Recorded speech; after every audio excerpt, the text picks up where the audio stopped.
The regeneration of India was the ever-recurring theme of the Swami's thought. Two of the projects dear to his heart were the establishment of a Vedic college and a convent for women.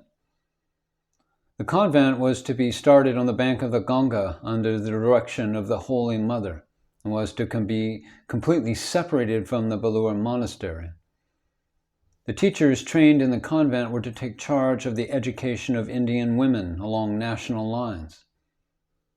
But the Swami's heart always went out in sympathy for the poor and neglected masses. During the latter part of 1901, a number of Santhal laborers were engaged in leveling the grounds about the monastery. They were poor and outside the pale of society. The Swami felt an especial joy in talking to them and listened to the accounts of their misery with great compassion. One day he arranged a feast for them and served them with delicacies that they had never before tasted. Then, when the meal was finished, the Swami said to them, "You are Narayans. Today I have entertained the Lord himself by feeding you." He said to a disciple, "I actually saw God in them. How guileless they are." Afterwards, addressing the inmates of the Belur Math, he said, "See how simple-hearted these poor, illiterate people are. Will you be able to relieve their miseries to some extent at least? Otherwise, of what use is our wearing the ochre robe of the sannyasin? To be able to sacrifice everything for the good of others is real monasticism. Sometimes I think within myself, what is the good of building monasteries and so forth? Why not sell them and distribute the money among the poor and the indigent Narayans? What homes should we care for, we who have made the tree our shelter? Alas, how can we have the heart to put a morsel into our mouths when our countrymen have not enough wherewith to feed or clothe themselves? Mother, shall there be no redress for them?" One of the purposes of my going out to preach religion to the West, as you know, was to see if I could find any means of providing for the people of my country. Seeing their poverty and distress, I think sometimes, let us throw away all the paraphernalia of worship, blowing the conch and ringing the bell and waving the lights before the image. Instead, let us throw away all pride of learning and study of the scriptures and all spiritual disciplines for the attainment of personal liberation. Let us go from village to village, devoting ourselves to the service of the poor. Let us, through the force of our character and spirituality and our austere living, convince the rich about their duties to the masses, and get money and the means wherewith to serve the poor and distressed. Alas, nobody in our country thinks for the low, the poor, the miserable. Those who are the backbone of the nation, whose labor produces food, those who one day's absence from work raises a cry of general distress in the city. Where is the man in our country who sympathizes with them, who shares in their joys and sorrows? Look how, for want of sympathy on the part of the Hindus, thousands of pariahs are becoming Christians in the Madras Presidency. Don't think that it is merely the pinch of hunger that drives them to embrace Christianity. It is simply because they do not get your sympathy. You are continually telling them, "Don't touch me, don't touch this or that." Is here any fellow feeling or sense of Dharma left in the country? There is only don't-touchism now. Kick out all such degrading usages. How I wish to abolish the barriers of don't-touchism and go out and bring together one and all by crying, "Come, all ye that are poor and destitute, fallen and downtrodden. We are one in the name of Ramakrishna. Unless they are elevated, the great Mother India will never awake. What are we good for if we cannot provide facilities for their food and clothing? Alas, they are ignorant of the ways of the world, and hence fail to eke out a living through laboring hard day and night for it. Gather all your forces together to remove the veil from their eyes. What I see clear as daylight is that the same Brahman, the same Shakti, is in them as in me. Only there is a difference in the degree of manifestation. That is all. Have you ever seen a country in the whole history of the world rise unless there was a uniform circulation of the national blood all over the body? Know for certain that not much can be done with that body, one limb of which is paralyzed, even though the other limbs are healthy.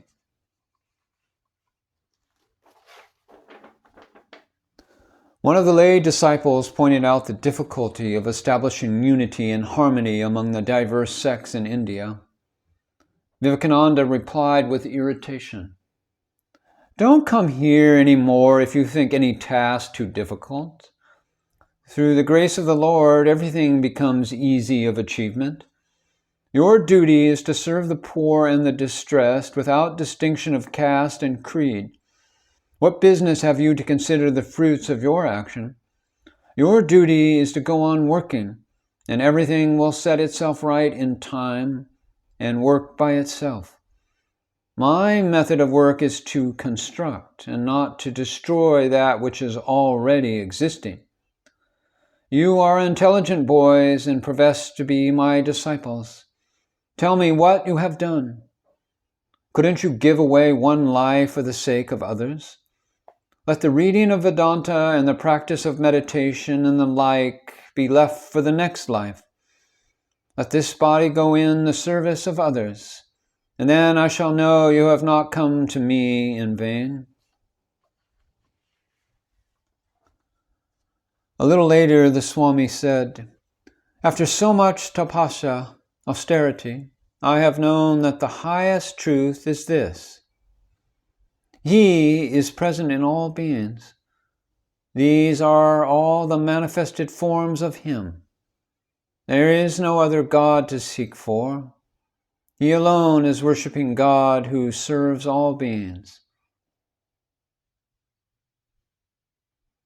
In his exhortation is found Vivekananda's message in all its vividness.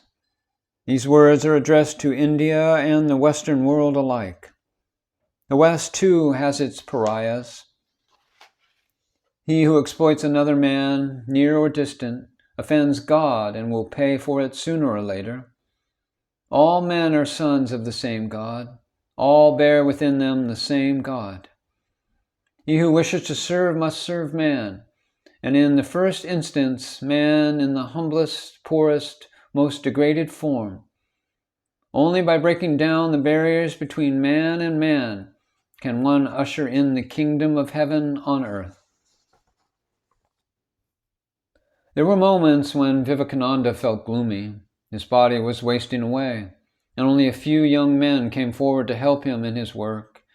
He wanted more of them who, fired with indomitable faith in God and in themselves, would renounce everything for the welfare of others. He used to say that with a dozen such people he could divert into a new channel the whole thought current of the country. Disregarding his physical suffering, he constantly inspired his disciples to cultivate this new faith. Thus we see him one day seated on a canvas cot under the mango tree in the courtyard of the monastery. Sannyasins and brahmacharins about him were busy doing their daily duties. One was sweeping the courtyard with a big broom. Swami Premananda, after his bath, was climbing the steps to the shrine. Suddenly, Swami Vivekananda's eyes became radiant. Shaking with emotion, he said to the disciple, "Where will you go to seek Brahman? He is immanent in all beings. Here is the visible Brahman. Shame on those who, neglecting the visible Brahman, set their minds on other things. Here is the visible Brahman, the Absolute, before you as tangible as fruit in one's hand. Can't you see it? Here is Brahman. These words struck those around him with a kind of electric shock. For a quarter of an hour they remained glued to the spot, as if petrified. The broom in the hand of the sweeper stopped. Pramananda fell into a trance.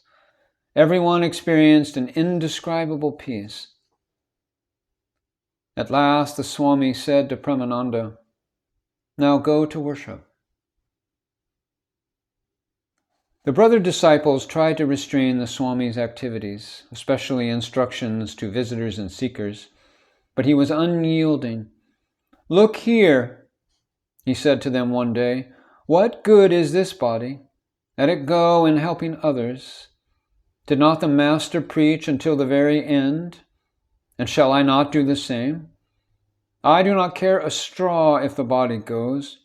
You cannot imagine how happy I am when I find earnest seekers after truth to talk to.